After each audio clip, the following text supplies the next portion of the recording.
The following is brought to you by the Leave It in the Ring podcast network. All boxing, no filter. Greetings and welcome to the Boxing Esquire podcast.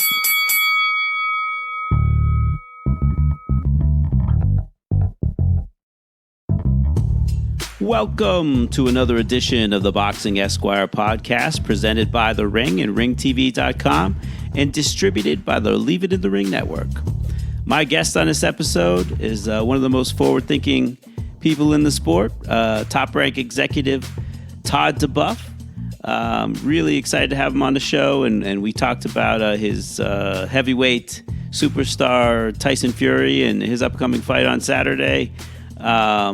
We also got into the heavyweight shakeup that Andy Ruiz wrought on the division with his win over Anthony Joshua. We got into the ESPN deal, how ESPN and ESPN Plus kind of work together, the shoulder programming on ESPN, the impact of the UFC on on Top Rank on ESPN. We got into his satisfaction with the ratings thus far this year. Went over the upcoming schedule for Top Rank and also the concept of a boxing league. Really hope you enjoy. Really excited to have as one of my guests, one of the most forward-thinking and innovative executives in the boxing business, the president of Top Rank Inc. and the brains behind Top Rank's move to ESPN, Mr. Todd duBoef. Welcome to the Boxing Esquire podcast. Hey, how are you? Good to be here. Great. Just wanted to get into your background a little bit for folks who may not be as familiar with you as they are your boss, Bob Arum. So you're originally from Las Vegas, correct? Originally from Vegas. Left here when I was 13 and went away back east to school. Got educated mostly on the East Coast, and ended up going to Trinity College outside Hartford, in Hartford, actually dead center of Hartford, not even outside of Hartford.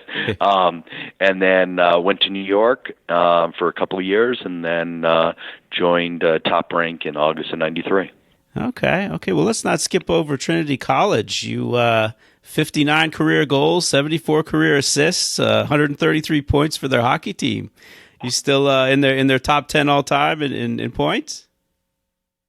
You've done more research than I have on my status. That chapter of my life is so long. This was all new news to me, and I totally forgot about it. But where do I rank? I have no idea. I think last I checked, you were number 6 all time. Listen, I'll take it, man. An old guy like myself now, I got something to hold my hat on, right? That's awesome. Yeah, so I was a big hockey player all my life. I played all sports, and then in college, Trinity had an excellent team, and it was one of the places I wanted to go, and it was fantastic, great experience. I'm not like a big, follow hockey that much now. I followed when a lot of the guys that we played with were in the NHL, but we're all old now. Yeah, I was wondering, like you went to high school in Massachusetts and Connecticut, and went to college in Connecticut. I was wondering if you were bummed that the Bruins blew Game 7 at home for the Stanley Cup last night, but you don't really follow it that much then. Well, I mean, I did. I actually watched a little. I saw the result. All I know is it seems like in the playoffs, it used to be that home was a big advantage. Looks like in both sports, if you're at home, you lose. Right. It's unbelievable. Everybody's losing at home. That's wild. So you came to Top Rank in '93. Now, originally, did you worked more in the foreign rights sales? Is that correct? No, I don't. I wouldn't even say it was like I was specific to anything. It was really specific to learning the entire business and in the whole, basket of goods that is there. Right, you have to learn so many aspects of it. And I used to spend. We had a wonderful executive that worked for us by the name of Mike Mallitz, and his father and him were one of the fathers of Satellite, and he actually handled the international side of it. And early on, still is, his media was always very fascinating to me. And I think you could always use the international perspective and the globalization of our sport as a great indices of how robust it is or not robust, or where you think markets are going or not going. And I, just kind of, started a little bit in that sphere, but obviously learning, all aspects of the business, and I had to learn each piece of it, and that was just one of the primary pieces.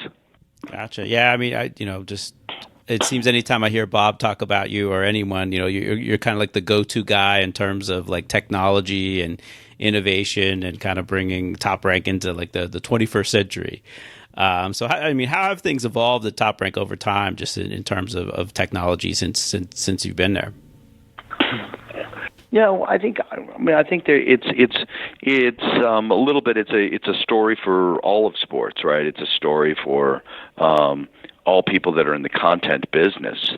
Being the ability to not stay status quo, the ability to be nimble, the ability to look and see what opportunities or trends that are moving towards, and seeing how that can work within your business model. I think I would say, I think a lot of this changed drastically when we made more of a commitment. It started with, taking over and doing a lot of in-arena elements that we felt were needed to modernize our sport. People were paying top dollar, and we had to give people, a superior experience than they were getting at an NBA game or an NHL game or a UFC event or whatever it was. We had to enhance that experience. And also, as the digital era came on, we also were, we were kind of snobs in from boxing's perspective, and we believed, you have to have an article in the New York Times, and you have to have articles in USA Today, and we really didn't value across the board the power of the .com world. And when the Yahoos and the ESPN.com started launching, we didn't take note of it. And we started to have to really, shift and use those avenues to attract a new fan base. And we did so early on. And we did partnerships with Yahoo, where we would show the non-televised undercards on pay-per-view events, driving awareness to all of our events. And we tried all these different clever things, 15 years ago when the digital era was just starting.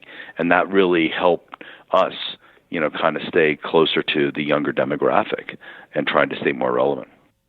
Yeah, you guys have done, you've gotten to the point where, before the ESPN deal, you could kind of exist almost as your own independent entity. You could do your own broadcasts and pay-per-views and so on without the help of the networks. And I'm sure that was one of the things that you drove as well, that kind of production. Well, I think it was important. There had to be an autonomous nature, because what our interests were not necessarily what our broadcast partners' interests were, right?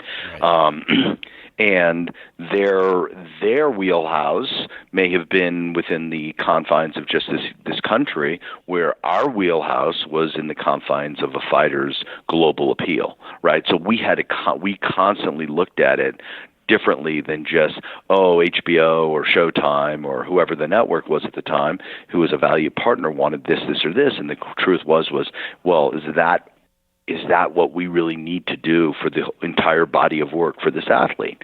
And creating their brand and helping their brand. And obviously, as the world got flatter and flatter, we realized, and I think we saw that early on in 92 when Oscar was signed, the big Hispanic boom, right? It just kind of, we were kind of at the forefront of that, and the power of that, and the multicultural audience. And, we were, obviously when 96 signing Floyd was, it wasn't the same audience, but it was a different audience and a different appeal.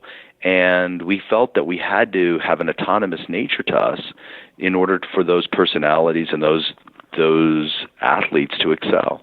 And we had to figure out a way that we weren't just tethered to what the interests of the broadcasters were. Right.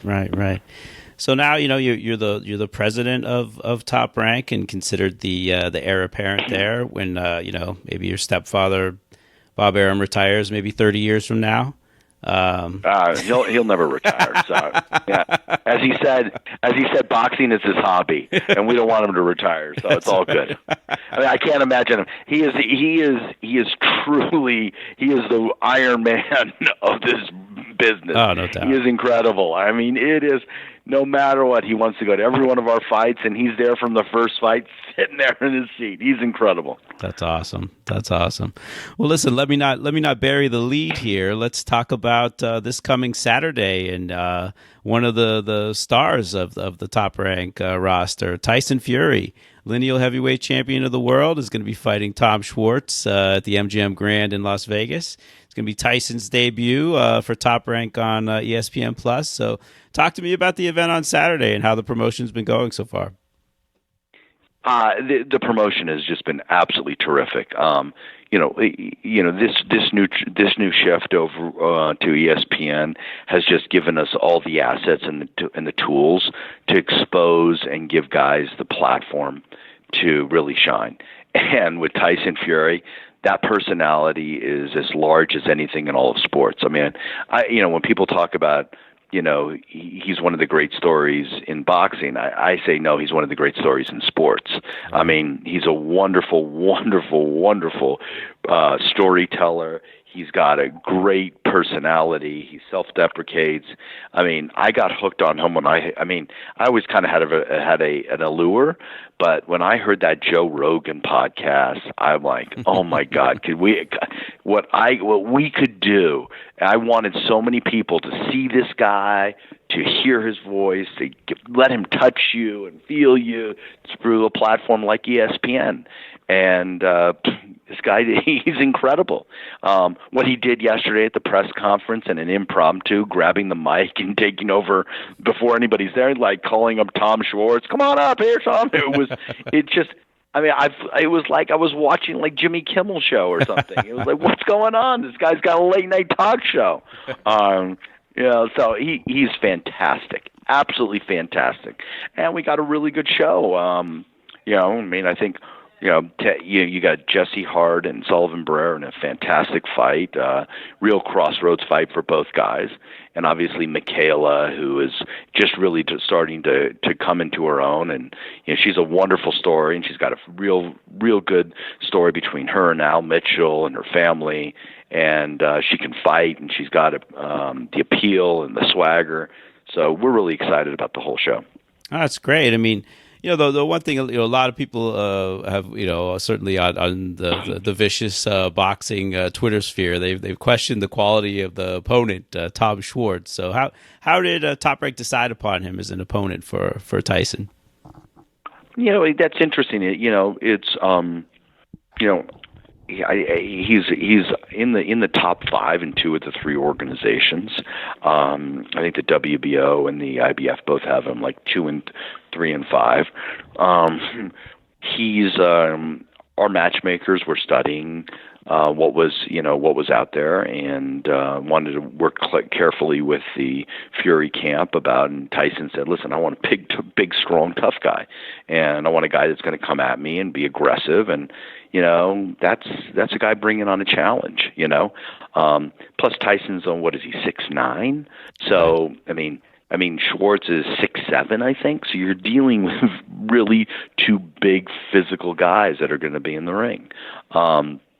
And I think the analogous behavior of how, people didn't give Axel Schultz much of a chance, and all of a sudden Axel Schultz came out of nowhere. Guys see the door opens, they take a step through it, and we saw that with Andy Ruiz. Nobody, aesthetically, we all knew. The public thought that Andy Ruiz was a nothing. Us in the boxing industry knew that Andy had skills. He had a big heralded amateur career and had skills. So don't be fooled by what you may see. And I think that kind of woke everybody up to, listen, I'm not going to be too judgmental on Schwartz because he's an undefeated heavyweight that's fought at the highest level in Eastern Europe. Right, right. And I guess with Schwartz too, because he is such a big guy, I mean, obviously the big fight that's kind of leaked out, that's, supposedly a done deal and it's going on spring of 2020 would be a rematch of Tyson versus Deontay Wilder of the epic struggle they had in their first fight. Really highly anticipated match. But I'm presuming Tyson's going to take another fight in the fall before he would take a Wilder rematch. Is that correct? I mean, listen, let's worry about tonight and tomorrow. So it's Saturday's fight, and we'll talk about all the future. But listen, he wants the biggest challenges out there, wants to stay active, and wants to be on the biggest platform. And that was our alliance with him and our convincing him that, hey, we wanted to make you part of the top-ranked ESPN family and how we could, really maximize his awareness and his personality. So he wants to be fight frequently. We want him in the ring frequently. He wants to fight at the highest level. We want to put him at the highest level, and we want to give him that platform to let his personality and his story come through. So it's all synced up perfectly. Right, right. Well, also wanted to talk about, it's basically, Boxing Palooza on ESPN networks on the 15th, because you guys are going wall to wall on two different networks. I mean, it starts in the morning with the twins from Australia. You've got Andrew and Jason Maloney, recent signees of Top Rank, fighting in Australia. Talk to me about the Maloney twins and how they came onto Top Rank's radar. We kind of have our pulse on a bunch of markets all over the world, and we have to have our pulse on it. And people come to us with different opportunities, and we had been kind of following the Maloney kids a little bit. And I think in the last probably about 6 months ago, they really hit our radar screen pretty heavy, and we wanted to see what was out there and see if what they were thinking about and if they were interested in coming to America. And obviously within Casas in the similar weight class, and we like those weight classes, and we also like that they have great personalities, and there was good following with them down in Australia, and we worked with their team to work on something. And that's the beauty of having the ESPN Plus product is we recognize that the sport is so global, and we recognize that there's going to be great fights coming from the UK, Australia, Japan. We had Pulev, from his home country. So it's like, hey, why don't we capture these fights? Why don't we show these fights to the embedded fan base that is here in America? Because the sport is so global and so multicultural that everybody wants to see these guys, regardless of it being in the middle of the night or the morning or wherever. Let's expose them to all the fans here in the U.S. Right, exactly, and you've got another fight card going on midday, afternoon, early evening. Frank Warren's got Josh Warrington and Kid Galahad going for the IBF featherweight title, and that's also going to be on ESPN Plus, I believe. Really excellent title fight in a hot division, the featherweights. Yeah, and we're deep in that division, as you know, with Valdez and Shakur, Mariaga. We're just deep in the division. We love the division. Yeah. Frampton. We just love the division, and we think that. That fight coming from UK paired with the Fury Schwartz fight is really brings a full, robust offering to everybody who is on ESPN Plus. Absolutely, absolutely. Well, obviously, Tyson's, many people consider him maybe the number one heavyweight in the world after what happened a few weeks ago, the big upset. I definitely wanted to get your thoughts. I mean, Andy Ruiz toppling Anthony Joshua for 3 of the heavyweight belts. Where does that leave the heavyweight landscape in your eyes? I think the heavyweight. I mean, listen, the beauty of the heavyweight landscape right now, and even if you even rewind it to before the Anthony Joshua loss to Ruiz, is you basically had a definition of 3 pillars that were there, regardless of the titles or not the titles, because we all know what happens with that, and it's a bunch of nonsense. But we had 3 big pillars, and that's a rare moment that you get, especially in the heavyweights. And there is a cycle that occurs, and when you have heavyweights in pairings, the sport and that division rise very heavily. You have Joshua and Fury both from the UK and Wilder from the US. That's kind of like the perfect storm. You're not just having them all from the US. You're having global appeal. You're, again, as we talk about, you're having a UK presence that has a robust media market. And you got guys that can talk smack, right? Right. So it all worked. It's no different than Holyfield, Lewis, and Tyson. No different from Ali, Frazier, Foreman, even Norton, and those days when you had, when you have more than one, it really works. And we think, we love the fact that you have these dynamic personalities in the most marquee, highest division in the sport that the fans love, inherently heavyweights.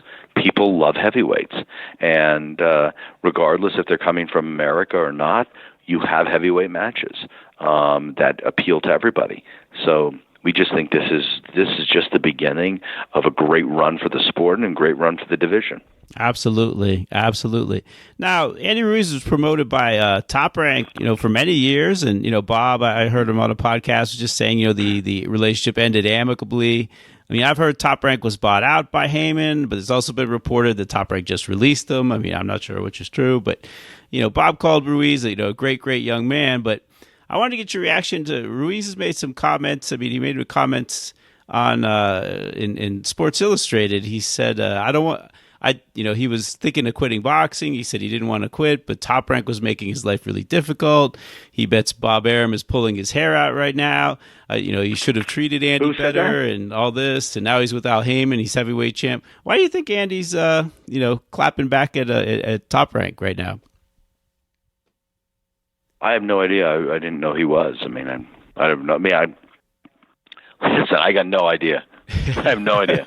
Listen, we put a lot of money into Andy. We put a lot of development into him. There's a lot of commitment into him. I think the Parker fight, we were disappointed. I think he that was a fight for him to win. All the rest of the stuff is a bunch of nonsense that people like to create issues and rivalries and hate and start stuff like that. People are in the right place at the right time, and that's how you look at it. He was in the right place at the right time. If Baby Miller, doesn't get caught for or do illegal, some PEDs, this Andy Ruiz story never exists. Right. Very possible. If Ortiz doesn't turn down the fight, this Andy Ruiz fight doesn't exist, right? Right. There were a bunch of things that happened, and you can't sit there on a Monday morning and be bitter about or what happened. It's like, listen, the guy I never personally I thought it was the wrong selection for Joshua. Ruiz. I thought it was a difficult style. I thought it was a difficult, I think it was you have an Adonis-looking guy and with a shorter, kind of softic, pudgy guy. Yes, absolutely. I thought for his U.S. debut, I didn't think it was the right play, but that's not for me to determine. And he went out there and we all know that Andy could fight and he had fast hands, and he was effective. So that's. Congratulations for him. Good for him. And it's all beneficial for everybody. Absolutely. So, Andy did mention Al Heyman in the PBC. And I just wanted to get your reaction to some rumors that Endeavor is possibly purchasing the PBC. Have you heard anything about that? Or, what's your reaction to that? Listen, I don't know. I do not know. I've heard things. I've heard, we hear rumors all the time. I hear rumors about things I'm working on that are so far off than what I'm working on. It's hard for me to believe anything because, people report on stuff that are so untrue and, even when you're knee deep in it. So whatever it is, I know that Dana and UFC have showed interest that he's publicly said he wanted to get into boxing, and if that's the investment that they're going to make and the partnership they're going to make, that's great. I wish them luck. Absolutely. Now, did Endeavor approach Top Rank a few years ago as well, though, right? Did were they kicking the tires on Top Rank as well? Yeah, I mean, Not really. I mean, I wouldn't necessarily say that. I mean, I just would say, there's always been, I have a close relationship. I know the guys at the USC very, very well. We all kind of grew up in Las Vegas together. Right. So we have a long relationship with them, and, Lomachenko, I hit Dana up or Lawrence up and ask them, I buy tickets for our fighters to go to their fights, thank them for whatever it is. Listen, if there's anything significant to be done, we're both on ESPN now, right? So that's all good, but nothing significant, nothing at all. We're all close friends and have a very cordial relationship. Right. I totally forgot Lawrence Epstein. Yeah, actually, being a lawyer in the business, I've done some business with Lawrence. I think when he was representing Top Rank way back in the day when I was representing Corey Spinks. He was the best. He was the best man in my wedding. Wow. Yeah, we grew up together. So we're very close. We're all very close. That's wild. So let me quote you from all the way back in 2010. You said the biggest problem that boxing faces is that we're cutting off the flow of content to the consumer. If you go back in history, media rode the shoulders of boxing content. Boxing was on the cutting edge of newspapers, magazines, radio, and television, all of which brought boxing to more and more people. Now we're locked into a business model where fewer and fewer people see our best content. The contraction started when HBO paid large license fees to lure boxing away from free broadcast television. HBO is in the subscriber business, not the boxing business. It took a product that was in 90 million homes and put it on a much smaller platform, and the demographic was further diminished when HBO put boxing on pay-per-view platform. That took the product away from even more consumers and further marginalized the sport. Now we've lost the flow of big fights to consumers. We've lost regularly scheduled fights. We've lost our foundation for the sport. We have to loosen the grip of the current economic model and expose more people to the sport. Fast forward to August 2017. Top Rank cuts a deal with ESPN to televise its fight. So Bob has called you the architect of the ESPN deal. Initially, it was reported as a 4-year deal with 18 fights per year. Now, initially, I heard reports that there was going to be 2 fights a year on ABC. Did anything ever come of that? Any putting fights on ABC? I mean, listen, ABC is part of one of the ESPN/Disney assets or platforms that are still available to us for the right fight at the right time in the right place. Absolutely. So there was never a have to be on a platform or have to be on ABC or an obligation. It's listen. We have, the ESPN or the Disney assets that exist are so robust and so, expansive and powerful that the partnership is making all of those available to us over the term of the agreement, which is fantastic. Yeah, that would be amazing. Fights back on ABC. I remember growing up watching fights on ABC, so I'm sure you do too. So, I always remember the thrill of victory and the agony of defeat. Right, the opening. Right, wide world of sports, baby. Yeah. Yeah, right. The skier's going down that thing, and he wrecks at the bottom. Right. Absolutely. So, hey, it was a landmark deal. Talk about just initially how things led to hooking up with ESPN in 2017. I don't think there was let's be crystal clear. It wasn't just hooking up with ESPN. It was a bigger play, and like that quote. I don't even remember the quote, but it actually I probably want to read it again because it actually sounded pretty good. But anyway, it's from a Hauser article. I'll send it to you. It was. I think we collectively had an aha moment, right? And we were just like, we got to keep this sport going. And what I saw was I had other sport envy. And I was seeing all these other sports on platforms that were really driving interest across the country, driving interest with companies, driving interest globally.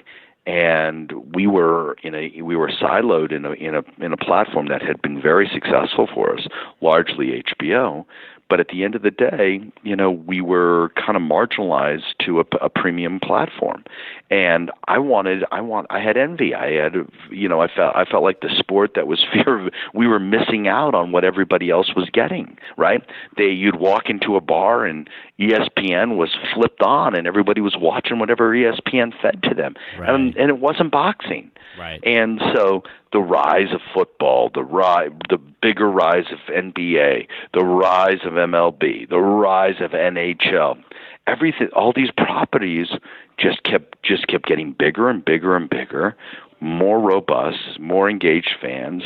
And I think we all kind of felt like, hey, we were kind of sliding down a slope of, this niche, this hardcore boxing fans, the Hispanic pay-per-view universe, we were a little siloed into multicultural universe. We weren't that relevant. We were only putting shoulder programming on like 24/7 when we wanted you to buy for $60. We weren't having shoulder programming like roundtables, or we weren't having the journalists or the talk shows talking about boxing. And I think it was all about all these things came together, and it's like, how do we get there? And I think the big moment for all of us, and largely, was we always timed our big pay-per-views around the Sports Center, 6 o'clock Sports Center, so that our weigh-in on the big pay-per-views, were timed with that slot so we could be on Sports Center. And I'm like, why are we timing this around them? Why don't we just join them, right? But I had to change the mindset. I mean, we all had to change the mindset, and we were fortunate enough to have CAA and EMC on their side. I preached to them. I gave them our numbers. I showed them what our ratings were and how robust it was, and said, listen, let's go to the marketplace. We believe there's something there, and we got to convince everybody that has always said no to us for 20 years that maybe you can say yes. There's an opportunity here, and we couldn't have done it without that type of support and having people with great credibility and running actual data and showing how we can stand up with the ratings and how robust the business really is. And I think we're just seeing the beginning of what this new partnership looks like. Right. Yeah, I think also it couldn't have hurt, though, that, the PBC kind of leaped out there and actually gave networks kind of analytics for, when they put like really good matchups on and high level championship fights, they were doing millions of viewers. I mean, it had to open some eyes at the major networks, like, wow, boxing can do these numbers. And obviously you guys were doing, probably the better numbers over at HBO as well with your star fighters. So, but actually, to tell you the truth, I'll tell you the reality was I never used the PBC numbers. And if you remember, when that quote was what, 2010, you said? Yes. Yeah, so that's 5 years before the PBC. So something was brewing in me before then. Right. I didn't even give you the rest of the quote. You were talking about taking Pacquiao, Claudy, to ESPN. You're like, I don't know why we didn't take it to ESPN. It was like, and as my distribution partner. And then remember, just to remind you, we then take Pacquiao and Mosley to Showtime. At that point, my stupid comment was, if I remember, I said awareness is currency, right? It's if we could get the awareness with CBS and the family. I'm not doing a lateral shift. I'm doing to get the activated behavior of the CBS family involved in making our fight more aware, right? So that really was what it was. It wasn't about just sticking on, in the same model. And I think that was just the frustration I had with regards to exposing our product or all of our fights on pay-per-view.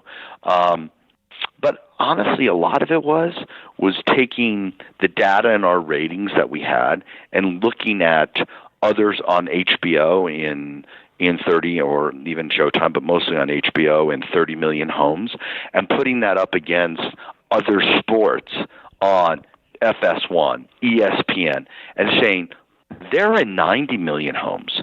Look what we're doing in 30 million homes. Right. That was the comparison I made. So, if I could better or beat what UFC or a baseball game or an NBA game was doing in the 18 to 49 bucket category or in total viewers in 30 million homes, or come close or break even with them or whatever it is, and you match them. Imagine if you put me on the bigger platform. Right? That was the aspirational. It really wasn't about PBCs, because they had a different approach to it, and they were everywhere, and there was a time buy, and they kind of spread the whole gambit around, right? They kind of spread it around a bunch of networks. And the other thing was, it was really taking the entire vertical and moving the vertical to one partner. The entire vertical, the preseason, the regular season, the postseason, and the Super Bowls, and making that a vertical available for one media partner.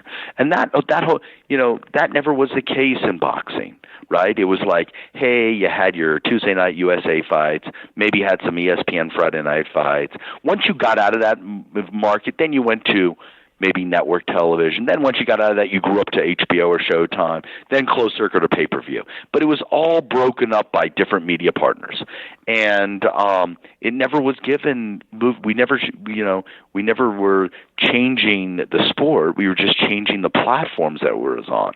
So we kind of made it look and feel more like it was like the NFL. So if you have, or NFL is different because they're so big, but the NBA has an association with ESPN and Turner. That's it. You know where that property is going to be, and that's what we felt was important in repositioning the entire vertical to a sports platform and a sports partnership. That's a really great point. It just seems to me too, like, we're kind of in an in-between phase where we're trying to figure this all out, like what goes where as well, because, within ESPN, they're not going to want top-ranked boxing, unless they get, like you said, the vertical, like the very top fights. I mean, they don't want to just develop fighters so that HBO and Showtime could then, take the cream of the crop. But at the same time, there are different tiers of matchups. And, there are like the top 10 fighters and the top fighters fighting. And there's also, fighters kind of lower level developing fighters. And I know Steven Espinoza has been very critical, saying that there's too much boxing on, and that, other sports don't have their AAA and AA fights, on the networks. They only have the major leagues. So what's your response to that? That it's just, that these networks just want tonnage and that there's too much boxing on?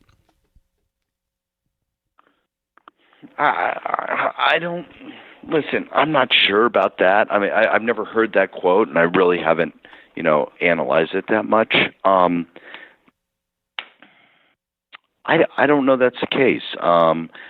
First of all, the sport of boxing is because of its global nature and because of its long being an Olympic sport and going back hundreds of years, it really has a fan base that is everywhere, just everywhere. Everybody, you put two guys in a ring, you don't have to explain to anybody what's going on in the ring, right? You don't have to. I mean, I watch Australian rules football. I'm not sure if I understand it completely. I mean, right. or rugby. For or me, it's cricket. Yeah. Yeah, I don't necessarily understand it, but so I'm not sure about that. I think ideally, I think the NFL has done a wonderful job by staying to the 16 weeks or 16 games a year and limiting it. But I do believe that there's something different there, and I think that these the networks, as we call them, or our partnerships, they, like you said, they're not just going to take preseason NBA games and then or NFL games and then let somebody else have the regular season and the postseason. It just doesn't make sense. So what we wanted to do was try to make our sport or in the content that we have look and feel and mirror what the other sports were doing successfully, right? And college football is a great example. Right. College football has incredible fan base, localized fan base. You have, I mean, college sports in general. You have all these leagues. You have all the conferences and the ACCs and the SECs and the Big 12 and Big Tens and Pac-10s, whatever. You have everything. And there is tons of content out there, but people are local. It's localized content.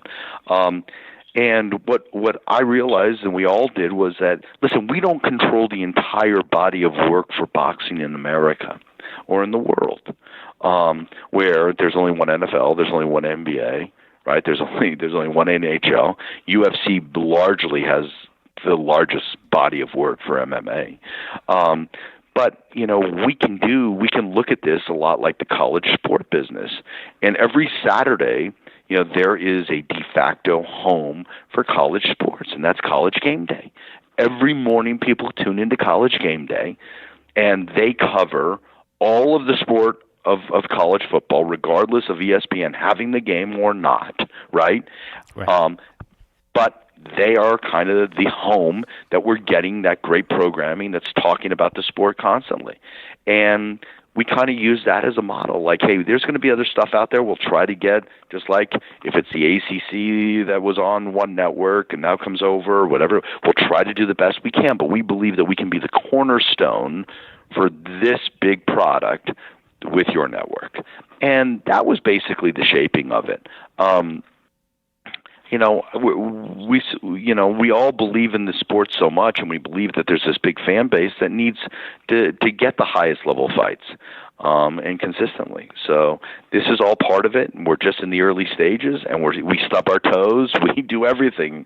We're gonna fail at certain things, but we're gonna learn from it and keep going forward. Absolutely. No, and I mean, obviously ESPN is encouraged by what you're doing, because in August 2018 they amended the deal, and it's going to run for 7 years, going into August 2025, and it expanded the number of live events to 54, with 18 airing on ESPN proper.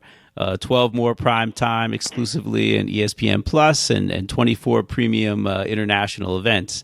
And I mean, that's 54 events. That's more than one a week. I mean, that's really a staggering amount of events. So I guess one of the questions that it comes up a lot on Twitter and kind of in the podcast sphere is, you have ESPN and you have ESPN Plus, and just kind of how does it work? Like, with the ESPN deal, like which fights go on ESPN and which ones go on ESPN Plus? Because, Top Rank's biggest stars, you got Crawford and Lomachenko, they've kind of gone back and forth between the two platforms. So what's the current strategy and plan for each ESPN network, and who gets what fight?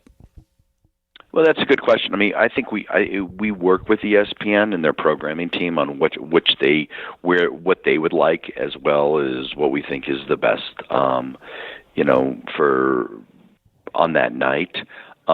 We love the DTC product. We think it's a great product. That gives us flexibility to take a lot of stuff international. That doesn't make us so date and time specific to be restricted to, hey, there's a Saturday block in between, right after football and right before Sports Center or something like that, right? So you have flexibility with DTC. We're learning in the process. I think everybody is learning in the DTC business, and how where are people going to be buying when they're not watching on television, or how does what time zone do they like to watch it in? And, is it going off at 12:30 too late in the morning? Should it come off at 11 p.m. Eastern time? So we're learning all about that. We're trying to balance the two. We're not trying to make it, I think one of the problems that existed a little bit, and as great as HBO was they had an After Dark and they had a World Championship, and there was basically a class system, right? If you're on one, it's the minor leagues. If you're on one, you're in the major leagues. Right. And we didn't want to create that, right? We wanted to make it seamless between the two, so it's undistinguishable that there's a minor league or major league because of the platform. So we're trying to do the best we can, and we're working hand in hand with ESPN and ESPN Plus on those time slots and those events that will sit on those platforms. I mean, Lomachenko and Corolla was a Friday night in L.A., and it was the first anniversary of ESPN Plus. Crawford and Horn was a Saturday that basically was 1 month into ESPN Plus as their big launching pad. He then comes back and peaks at 2.8 million viewers against Benavides in the fall. So it all is working. We're looking them as not separate platforms, as much as one. There is no class system. We don't want there to be a class system, and we want both of them to be balanced and very accessible for all the fight fans, and also very like I always say, there's a complementary nature to the two of them. They work off each other perfectly, and you're seeing like undercards on Plus, main event on ESPN. ESPN2 has the undercard, the non-televised portion on Saturday night, and then we're going to Plus. So we're using all of the platforms back and forth to feed each other, and I think we're doing a good job. But we're working hand in hand with the programming heads at ESPN. Right. I mean, yeah, obviously they want to drive subscribers to the sport, or I'm sorry, to the ESPN Plus, but at the same time, the best way to build is to, have your best fighters fighting on the biggest platform. So there's a tension until ESPN Plus kind of grows out a little more. But one thing and you touched on it a little bit, and one thing that really got me psyched about the Top Rank deal was the shoulder programming aspect, and I've heard the quote, your phrase is keeping the lights on, and I love that. But also, like you said, there's kind of fits and starts. We had, Dan Raphael had the boxing beat, and Chris Mannix and Mark Kriegel had In This Corner for a little while, and now they're not on. They were on ESPN Plus, and I love that, and now they're not there. And Teddy had a show, and Andre had a show, and now then obviously Max Kellerman stepped in to do Max on boxing. So just kind of go through just the evolution that the shoulder programming has gone through, and where do you want it to be? So I think like I said previously, we have it's like a petri dish, right? And we're checking out what's going to work and not work. Sure, absolutely. Right, and that's what we're kind of all doing. I think one of the things that, like I said, like you said, you loved my line, keeping the lights on all the time. We really wanted a linear show, and to have Max Kellerman have that linear show is a big win for the sport of boxing. The ESPS, we had the Prospect Show. We've had a ring science show with Andre Ward. This season, we tried we're trying a bunch of different samplings out. And I say this season, we kind of in the end of the season will come for us, comes at the end of July. And we're going to be looking at other season, what we're doing. And we've been really fine-tuning a lot of the live stuff and balancing back and forth between the platforms. This year, coming up, which I say in the next couple months, we are going to be seeing more of what our shoulder programming strategy is going to be, where it's going to be, how it's going to be shown. Do we just do it around the fights? Do we do it constantly, shining the light on all of these great young talented fighters that get exposure if they're camp lives?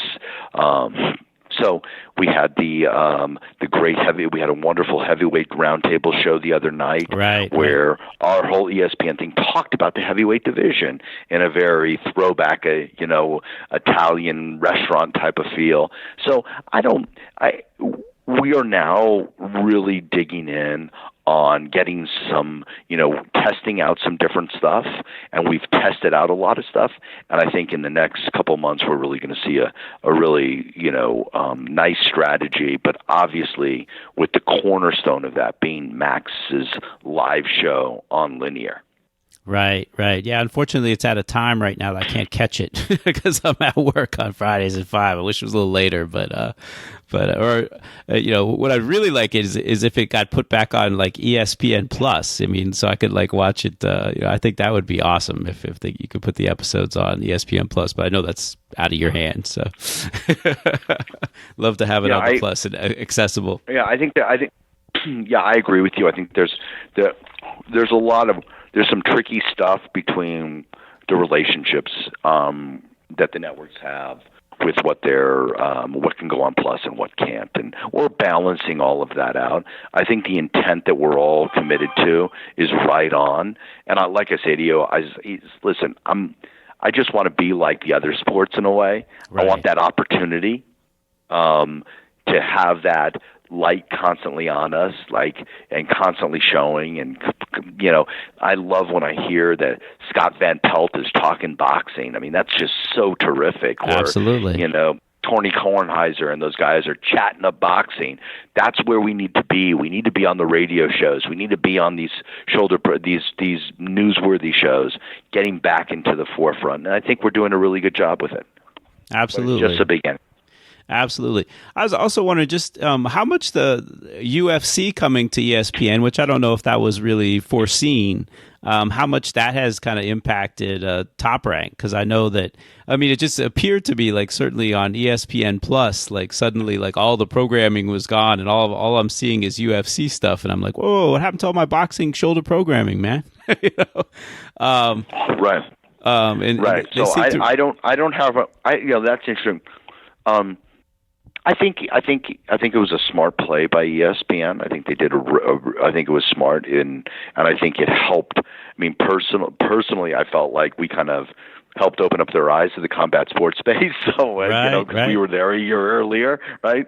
So I think it was really good. Yeah.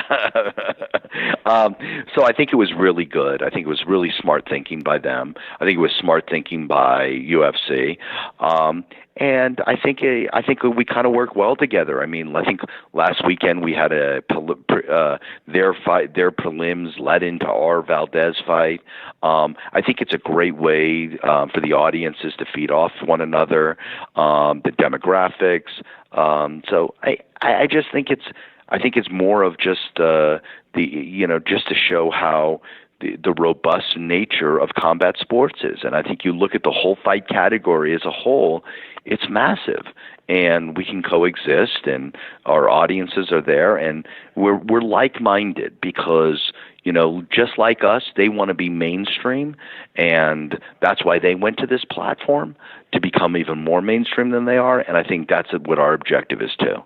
So, with all of the bandwidth, with all the ESPN networks and their DTC product, I think it gives us unlimited capabilities for both of us to grow our businesses. Absolutely. Absolutely. So have you been satisfied so far in 2019 with how things have gone on ESPN? The ratings, are a little lower than they've been in previous years. I think they've kind of been averaging between, 500 and 800. Are those numbers happy? Are you happy with them? Would you prefer to, obviously be a little higher, or is it kind of what you guys expected? Well, I think without to have a ratings question or is open-ended one, it's a broad one. Let's put it this way: we're very happy with the performance of the ratings across the board. I think we've hit some big landmarks over the last 2 years.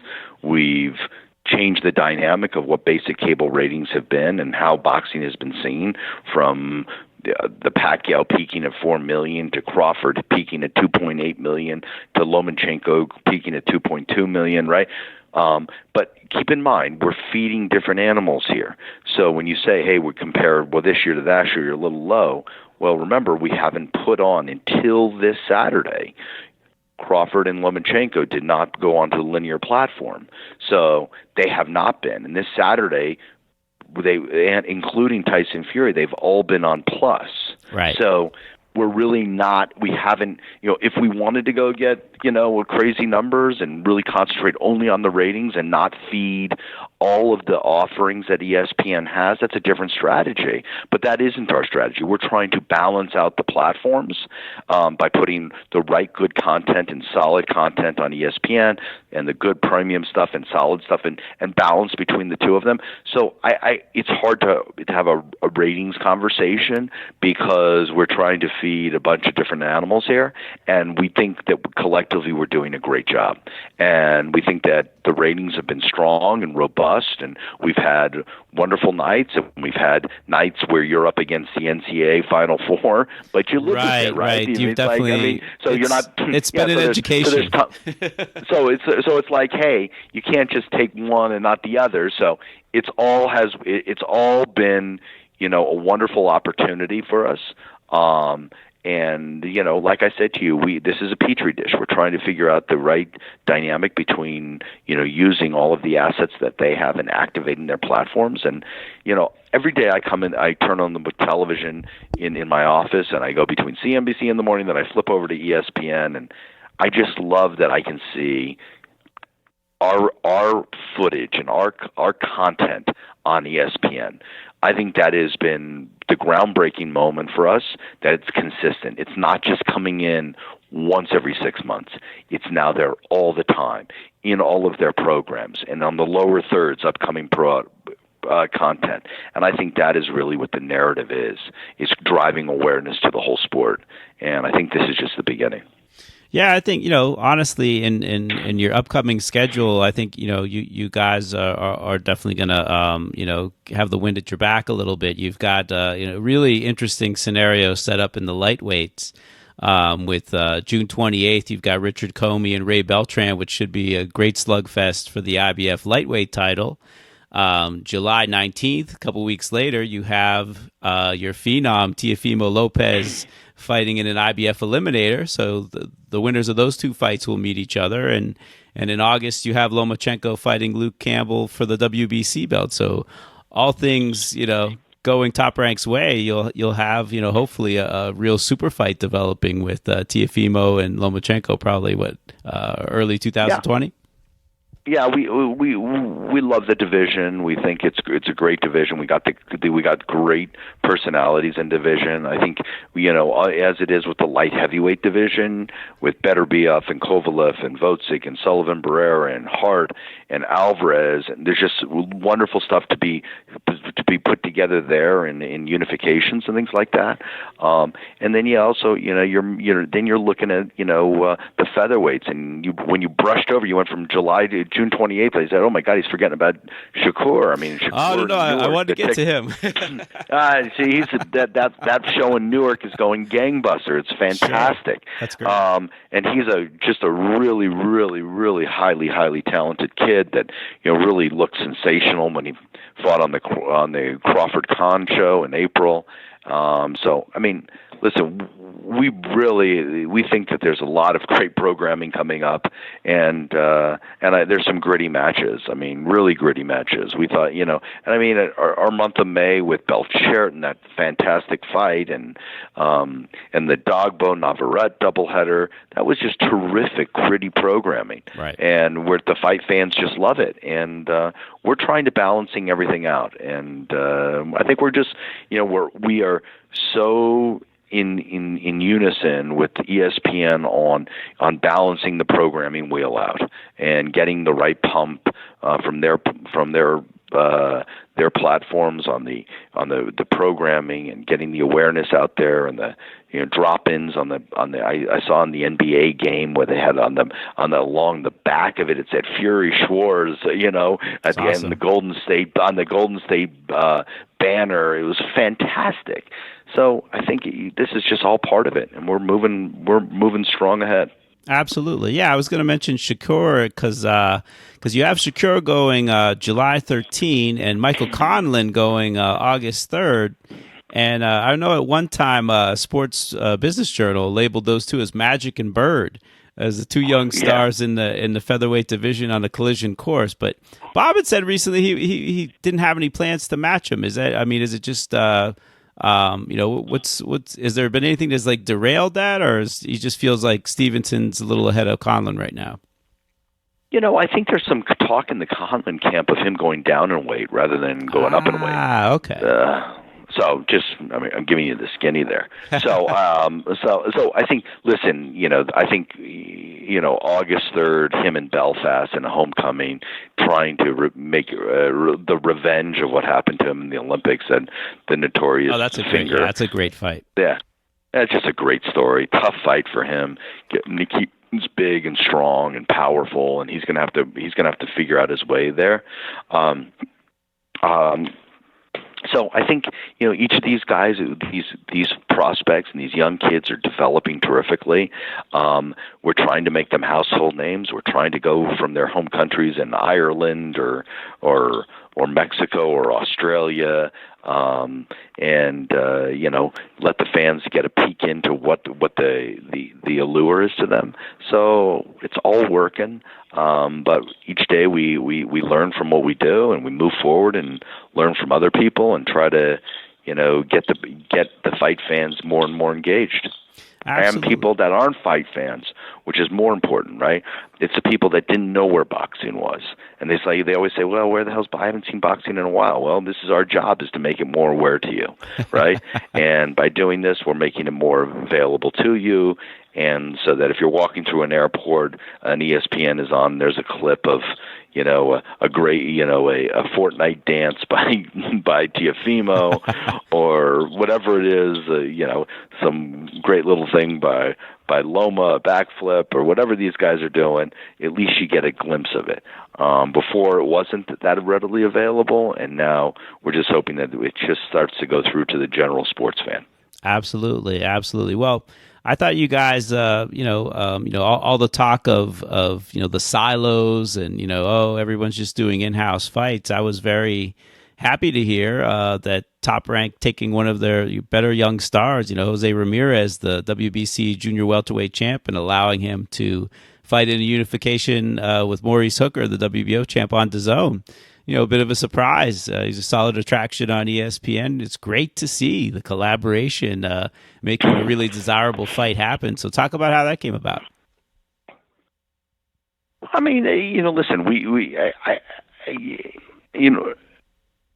this one's got me kind of like for a riddle. Not that it happened, but it's kind of the labeling that we don't do fights with other people and other people don't work with other people. And I just think that's a lot of rhetoric. And I've always said that, in the old model, I understood why that happened, but we're all in different models. We're all in a different way. We have been trying to use and we reach across the aisle.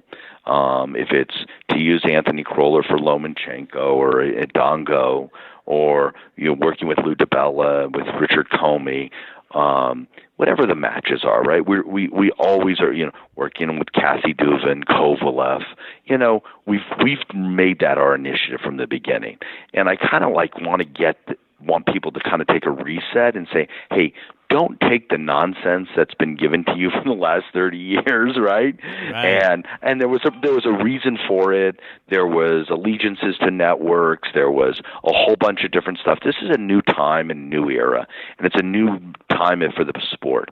And give us all a chance to prove ourselves in this world. And I think just, let's not put the negative first. Let's put the positive first. And the positive is, hey, Hooker and Ramirez want to fight each other. We want to give them the opportunity. Both guys want to do it. Can we work something out? If Fury and Wilder want that same opportunity and that happens, is there a way to work it out? Could it work out between Fury and Joshua? Could it work out all of those things? Let's give it a chance now, rather than everybody be so dismissive to saying, it doesn't happen, it won't happen, I give up on them, right? Give us a chance. It's a different world today. We have different players in this game, meaning that the networks and the media partners that are aligned with us. And I think we're all trying to do the best we can. I mean, look at, Eddie Hearn ends up putting a PBC fighter in against Anthony Joshua, and oops, right? Yeah, right? Oops. yeah. But But he did it, right? Right. He did it, and PBC gave into, giving Ruiz that chance, and Danny Jacobs at one point was a PBC fighter, and now then he fights Canelo, and so it just. I think we have to be, and I think especially the journalists have to be more forgiving and understanding and say, okay, let's see what we can do now. And Ramirez and Hooker is all about what we can do now in a present format, and not about what didn't happen 10 years ago. So let's talk about what's happening now. And that's a good unification fight. It's going to happen, and I think it's great that we could all work together and do it. Yeah, I mean, it would be, obviously the World Boxing Super Series is going on in that division as well, and you have a tremendous fight with Regis Prograis and Josh Taylor. I mean, I wouldn't mind seeing the winner of the World Boxing Super Series fight the winner of Ramirez Hooker on ESPN. Just saying, Todd. I wouldn't mind it either. I'd love it too. Right? Right? Absolutely. I would take even the loser, right? Because I think either of those two guys, Josh Taylor or Regis Prograis, have established themselves as real marquee fighters, and especially at the weight class. And so I think I think that we're in a different time, we're in a different age, and we're in a different model. And now it's on all of us that are at the table to make it work and fill the fans and get new sports fans and give them what they want. Absolutely. So I got one more. I think its onus is on us. Absolutely. I got one more for you. And because I am very hopeful, and I'm very hopeful that, of you showing leadership as well with this, the major players, you got Top Rank and PBC and Matchroom and Golden Boy, and there's, a handful of other promoters who have, rosters with major fighters. I mean, you say you have like other sport envy, and I look at the World Boxing Super Series and I kind of see, man, why doesn't boxing have playoffs like every other sport? I mean, every other sport gets it. They have the best competing against the best. I'm like, why can't the major players get together like NFL owners did at one point in time, and Major League Baseball owners, and form some sort of association, where you guys lay down a set of rules for competition and run these tournaments so that the best fight the best in all these divisions. I mean, do you ever see that being a possibility? I mean, to me, the sport is like leaving money on the table by not having a consolidated sport and having the best fighting the best, because clearly, the great fights drive great ratings and make money for promoters and major players. So do you ever see that happening? So I would say this. I would say that to understand that completely, I think there's a couple of things you have to look at. One is you have to look at if you want to establish what boxing is, and if you're going to say boxing is the NFL or NBA or Major League Baseball, I think you're misled there. All right? I think in America, that's where I'd like to be, right? I'd like to be at that level. But if I was really going to replicate a model, I would say boxing looks more to me than it does like the world of soccer. All right? So when I say that is, you have the Premier League in the UK, you have Liga 1 in France, you have Serie A in Italy, you have Bundesliga in Germany, you have La Liga in Spain, right? You have the Liga Mexico in Mexico, right? Right. And those countries and those leagues, right? They're not playing each other all the time. But they do have the Champions League, though. But that doesn't include everybody. Not everybody, but it doesn't include. There's still an exclusionary. You have the UEFA League, you have the Champions League. They still do not include everyone, right? La Liga, the Liga Mexico League isn't included in it, right? MLS isn't included anywhere, right? Right. So you have CONCACAF, you have all these other things. So the sport of boxing and its global nature of it is different than just a sport that comes from the United States, right? We don't have the NFL in Africa, in Europe, all over. But so you have to look at it more like, how does soccer work? And so I think that ideally there is something that could possibly be done, but it's a lot more complicated because of the global nature to it. And I do believe that where soccer makes it right is the World Cup every 4 years, right? Where you have all these guys who come from the nature, and then it becomes very, very much like the Olympics, but not like a competition. But don't you want to know if the Russia, the top league from Russia would beat the top team from Mexico? I don't know. I mean, why don't they play each other? Well, it's not set up that way, or there's friendlies or whatever there. So I think you have to look at it a little differently. And I think ideally you are right that there should be some type of system. And I think each day we're getting better and better and closer to having seamless transactions and easier business to be done. But I prefer looking at boxing a lot more similarly than looking at it to the world of soccer than any other sport. Right, that's interesting. I kind of look at it like college football, how you'd had like all these different conferences and all these different bowl games, but you could never figure out who was number one. And then eventually they came up with the BCS and they got a tournament where, and they used independent rankings and so on. And I think boxing I wish it was that I wish it was that easy, because I do believe, yes, that would be right. But you also have, the whole idea of if it's what's going on in France, what's going on in Germany, what their prime time opposed to our prime time, opposed to their networks that's carrying it. When you talked about doing all this in the United States, you primarily ESPN and Fox to a certain extent, and CBS, they were the ones who had all the college football rights, right? And NBC had Notre Dame, and they were able to do that much easier. So I have hope that there hopefully will be something, and I think it's forward thinking, and who knows how everything's going to play out. But right now I think the sport is on the right track. The heavyweights are on the right track. We're grabbing the interest of many people across this country and across the world, and it's just a pleasure and an honor to be a part of it. It's great. Well, on that note, and definitely, you're definitely one of the more forward-thinking guys, and I figured I'd run that idea by you, and I really, really, really appreciate your time, Todd, and it was a great pleasure to talk to you, and good luck on Saturday with Tyson. All right, thank you very much. Great talking to you. All right, bye-bye. And that will do it for another edition of the Boxing Esquire podcast, presented by The Ring and RingTV.com and distributed by the Leave It in the Ring network. I'd like to thank Todd duBoef for taking the time out to speak with me today. Really, really enjoyed the conversation. If you like the podcast, please leave a comment or a rating on iTunes, Spotify, Stitcher, Audio Boom, SoundCloud, or wherever you access the Boxing Esquire podcast. I'd really appreciate it, as it helps new listeners find the podcast. And also, do not forget to check out my companion piece to this podcast on ringtv.com that features quotes and background on my interview with Todd. And until next time, so long, everybody.